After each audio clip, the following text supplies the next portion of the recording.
নবীর একটা আদর্শের কারণে জান্নাতে যাবে। সিরত মানি আদর্শ। আর এটা আমরা কদমে কদমে মুহতাজ।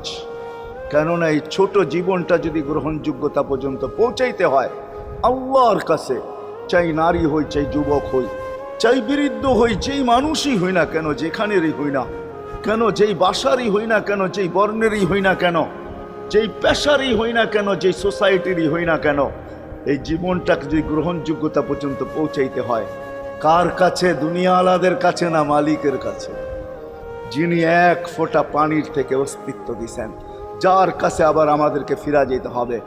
পালানের কোনো সুযোগ নাই। এই জন্যই কোরআন আমাদেরকে বোঝায় আইনাল মাফার। আল্লাহ বলতেছে কোথায় ভাগবে তুমি, বলো কোথায় ভাগবে? কবির কথাই সত্য, যদিও নাকি পালাও তুমি আকাশেতে লাগিয়ে সিঁড়ি, সিঁড়ি লাগাও